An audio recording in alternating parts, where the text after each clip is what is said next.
মাছ ধরতে গিয়ে ট্রলার ডুবি, পাথর প্রতিমার বাঘের চর দ্বীপের ঘটনা। উত্তাল ঢেউয়ের মধ্যে পড়ে যায় ট্রলারটি।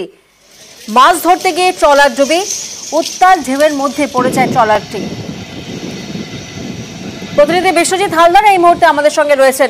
বিশ্বজিৎ, সেই ট্রলারে কতজন মৎস্যজীবী ছিলেন এবং তাদেরকে কি উদ্ধার করা সম্ভব হয়েছে? হ্যাঁ, দেখো, গতকাল সকালের দিকে পাথর প্রতিমার যে এল প্লট রয়েছে সেখান থেকে দশভুজা নামে একটি ট্রলার 14 জন নিয়ে তারা বঙ্গোপসাগরে মাছ ধরতে গিয়েছিল এবং তারা মাছ ধরতে যাওয়ার পথেই একটি বঙ্গোপসাগরে যে বাঘের চর বলে যে দ্বীপ, একটা দ্বীপ রয়েছে, ঠিক তারই কাছাকাছি এলাকায় ঝড়ে গিয়ে কিন্তু তাদের প্রবল ঢেউয়ের মধ্যে পড়ে এবং তারপরে তারা উল্টে যায় এবং উল্টে গিয়ে তারা ওই সমুদ্রের থেকে তারা বেশ কিছুক্ষণ ভাসতে থাকে।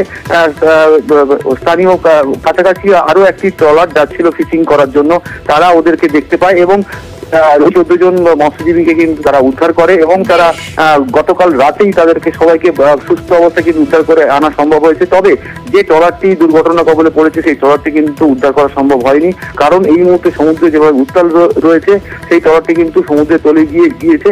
তবে মৎস্যজীবী সংগঠনের যে সমস্ত ট্রলারগুলি কিন্তু সেই ট্রলারটিকে খোঁজ করার চেষ্টা চালাচ্ছে। বেশ, আমাদের কাছে খবর এসেছে দশভুজা নামে একটি ট্রলার, ওরা এল প্লট থেকে সমুদ্রের উদ্দেশ্যে যাত্রা করেছিল মাছ ধরার উদ্দেশ্যে। ওতে প্রায় 14 জন নাবিক ছিল।